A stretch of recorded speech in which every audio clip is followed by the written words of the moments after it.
करता हूं। धन्यवाद। भारत माता की जय। जय हिंद। धन्यवाद। धन्यवाद। माननीय श्री रामजी लाल सुमन जी।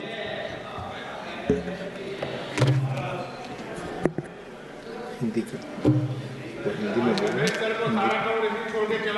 प्लीज बैठे रहिए, सीट पे बैठ कर ना बोले। उपसभापति जी, आ रहे हैं। यह सदन उपराष्ट्रपति जी के राष्ट्रपति जी के अभिभाषण पर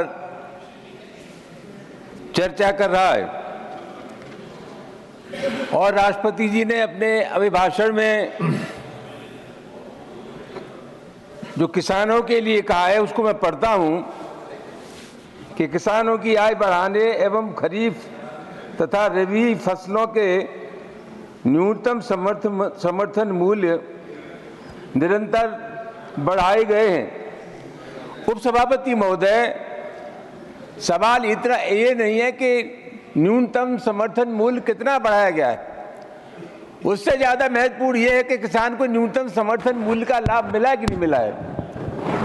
और मैं कहना चाहूंगा कि नहीं मिला है। एक शांता कुमार कमेटी बनी, उपसभापति जी महोदय, शांता कुमार भारतीय जनता पार्टी के नेता थे, भारतीय जनता पार्टी की सरकार में केंद्र में मंत्री रहे, हिमाचल प्रदेश के मुख्यमंत्री रहे। और शांता कुमार कमेटी ने जो निष्कर्ष निकाला वो ये था कि सिर्फ 14% किसानों को ही एमएसपी का लाभ मिलता है। उपसभापति जी, 2020-2021 में भी किसानों का बड़ा आंदोलन हुआ। लगभग 700 किसान उसमें शहीद हो गए। तमाम किसानों के खिलाफ आपराधिक मुकदमे लिखे गए। सरकार ने उनकी कोई आज तक इमदाद नहीं की, मुकदमे वापस नहीं हुए। और सरकार, और सबसे महत्वपूर्ण बात यह है कि सरकार ने उस समय जो समिति बनाई थी, सभापति महोदय, उस समिति का भी कोई सार्थक प्रयास किसानों के हित में नहीं रहा। सभापति महोदय, देश में 46% लोग अभी भी कृषि से जुड़े हैं और सकल घरेलू उत्पाद में कृषि का योगदान 18% है। मैं एक निवेदन करना चाहूंगा आपके मार्फत, अभी देश में 21 लाख करोड़ रुपए किसानों पर कर्जा है और प्रति किसान पर 1,35,000 रुपए का कर्जा है। जो कारपोरेट हाउसेस हैं, अमीर लोग हैं, बड़े पैमाने पर सरकार ने उनका कर्जा माफ किया, उनको मुक्ति दी है ऋण से। सभापति महोदय, यही काम अगर किसानों के लिए हो जाता तो समझा जाता कि निश्चित रूप से किसान गरीबों की सरकार गरीबों के हित में, किसानों के हित में, लेकिन ऐसा नहीं हुआ।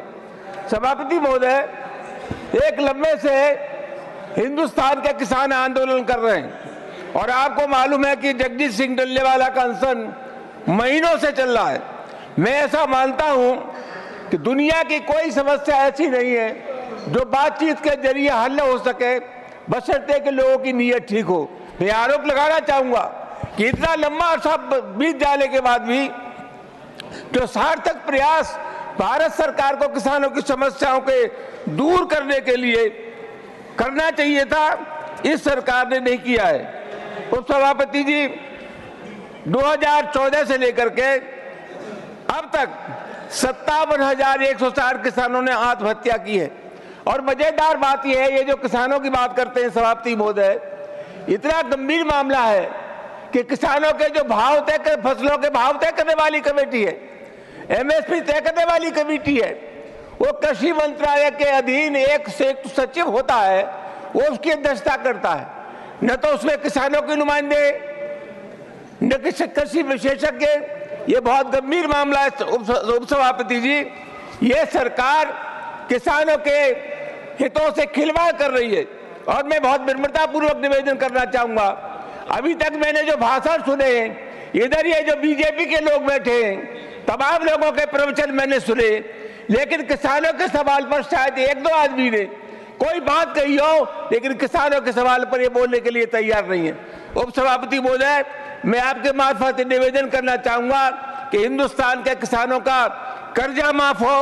और असल सवाल ये है कि जब तक किसानों के न्यूनतम समर्थन मूल्य एमएसपी को कानूनी गारंटी नहीं दी जाएगी, तब तक किसी भी कीमत पर किसान के हालात ठीक नहीं होंगे।